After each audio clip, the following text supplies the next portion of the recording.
মা, তুমি কেমন আছো? আমার পোষা বেড়াল খুঁচু, সে কেমন আছে?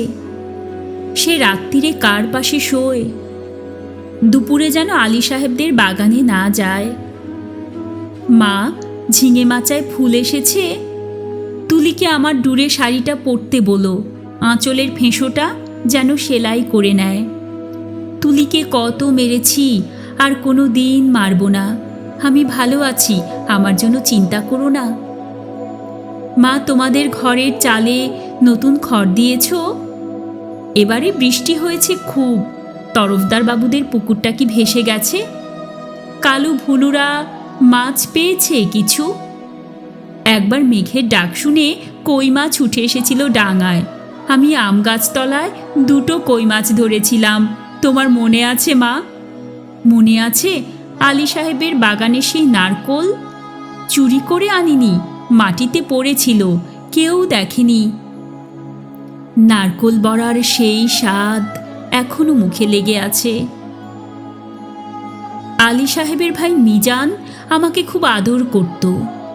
বাবা একদিন দেখতে পেয়ে চেলা কাঠ দিয়ে পিটিয়েছিল আমাকে। আমার কি দোষ কেউ আদর করলে আমি না বলতে পারি? আমার পিঠে এখনো সেই দাগ আছে। আলী সাহেবদের বাগানে আর কোনো দিন যাইনি। আমি আর কোনো বাগানে যাই না মা। সেই দাগটায় হাত বুলিয়ে বাবার কথা মনে পড়ে। বাবার জন্য আমার খুব কষ্ট হয়।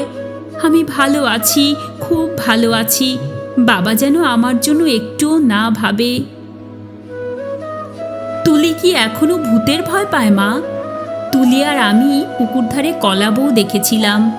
সেই থেকে তুলির ফিটের ব্যারাম শুরু হলো। দাদা সেই কলা গাছটা কেটে ফেললো।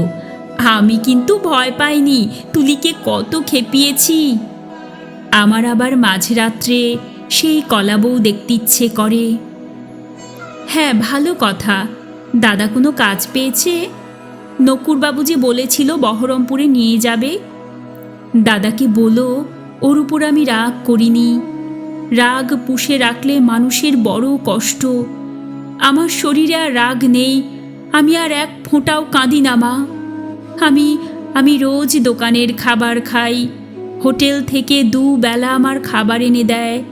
মাংস মুখে দিই, আর তুলির কথা, কালু ভুলুর কথা মনে পড়ে। তোমাদের গ্রামে পটল পাওয়া যায় না। আমি আলু পটলের তরকারি খাই, পটল ভাজাও খাই। হোটেলে কিন্তু কখনো শাক রান্না হয় না।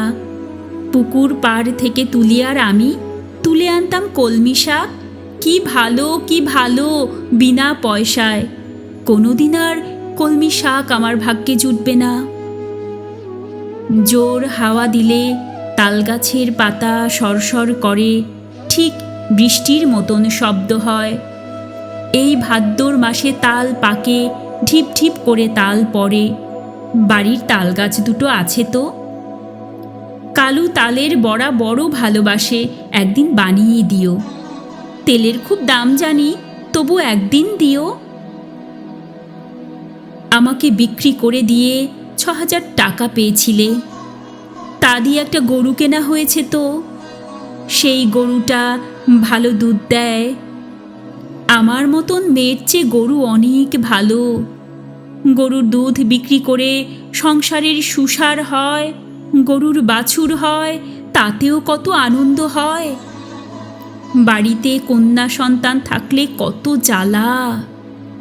2 বেলা ভাত দাও রে, শাড়ি দাও রে, বিয়ের জোগাড় করো রে, হাবলু মিজান শ্রীধরদের থাবা থেকে মেয়েকে বাঁচাও রে। আমি কি বুঝি না? সব বুঝি, সব বুঝি। কেন আমায় বিক্রি করে দিলে তাও তো বুঝি। সেই জন্যই তো আমার কোনো রাগ নেই, অভিমান নেই। আমি তো ভালোই আছি, খেয়ে পড়ে আছি। তোমরা ওই টাকায় বাড়িঘর সারিয়ে নিও ঠিকঠাক। কালু ভুলুকে স্কুলে পাঠিও। তুলিকে ব্রজেন ডাক্তারের ওষুধ খাইও। তুমি একটা শাড়ি কিনো, বাবার জন্য একটা ধুতি। দাদার একটা ঘড়ির শখ, তা কি ও টাকায় কুলোবে? আমি কিছু টাকা জমিয়েছি, সোনার দুল গড়িয়েছি। একদিন কি হলো জানো মা? আকাশে খুব মেঘ জমেছিল। দিনের বেলা ঘুরঘুরটি অন্ধকার। মনটা হঠাৎ কেমন কেমন করে উঠল। দুপুরবেলা চুপি চুপি বেরিয়ে ট্রেনে চেপে বসলাম। স্টেশনে নেমে দেখি একটা মাত্র সাইকেল রিক্সা। খুব ইচ্ছে হলো একবার তোমাদের বাড়িটা দেখে আসি। রথতলার মোড়ে আসতেই কারা যেন চেঁচিয়ে উঠল, কে যায়, কে যায়?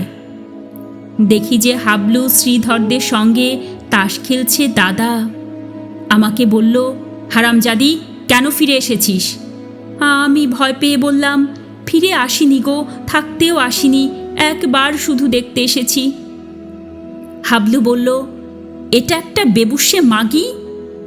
কি করে জানলো বলো তো, তা কি আমার গায়ে লেখা আছে? আরেকটা ছেলে, চিনি না, বলল, ছি ছি ছি, গাঁয়ের বদনাম। হাবলু রিকশালাকে চোখ রাঙিয়ে বলল, ফিরে যা। আমি বললাম, দাদা, আমি মায়ের জন্য কটা টাকা এনেছি আর তুলির জন্য। দাদা টেনে এক চর কষালো আমার গালে। আমাকে বিক্রির টাকা হকের টাকা, আর আমার রোজগারের টাকা নোংরা টাকা। দাদা সেই পাপের টাকা ছোঁবে না, ছিনিয়ে নিল শ্রীধর। আমাকে ওরা দূর দূর করে তাড়িয়ে দিল। আমি তবু দাদার উপর রাগ করিনি। দাদা তো ঠিকই করেছে। আমি তো আর দাদার বোন নই, তোমার মেয়ে নই, তুলির দিদি নই। আমার টাকা নিলে তোমাদের সংসারের অকল্যাণ হবে। না না, আমি চাই তোমরা সবাই ভালো থাকো। গরুটা ভালো থাকুক, তালগাছ দুটো ভালো থাকুক, পুকুরে মাছ হোক, খেতে ধান হোক, ঝিঙে মাচায় ফুল ফুটুক, আর কোনো দিন ওই গ্রাম অপবিত্র করতে যাব না। আমি খাট বিছানায় শুই, নীল রঙের মশারি, দোরগোড়ায় পাপোশ আছে, দেয়ালে মা দুর্গার ছবি, আলমারি ভর্তি কাচের গেলাস, বন বন করে পাখা ঘোরে, সাবান মেখে রোজ চান করি। এখানকার কুকুরগুলো সারা রাত ঘেউ ঘেউ করে। তাহলেই বুঝছো কেমন আরামে আছি আমি। আমি আর তোমার মেয়ে নই, তবু তুমি আমার মা। তোমার আরও ছেলে মেয়ে আছে, আমি আর মা পাবো কোথায়? সেই জন্যই তোমাকে চিঠি লিখছি মা।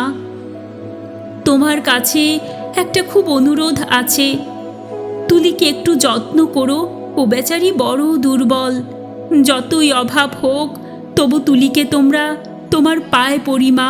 তুমি বাবাকে বুঝিয়ে বলো, তুলিকেও যেন আমার মতন আরামের জীবনে না পাঠায়। যেমন করে হোক তুলির একটা বিয়ে দিও। ওর একটা নিজস্ব ঘর সংসার, একজন নিজের মানুষ। আর যদি কোনো রকমে ওর বিয়ে দিতে না পারো, ওকে বলো গলায় দড়ি দিয়ে মরতে। মরলেও বেঁচে যাবে মা, মরলেও বেঁচে যাবে, বেঁচে যাবে।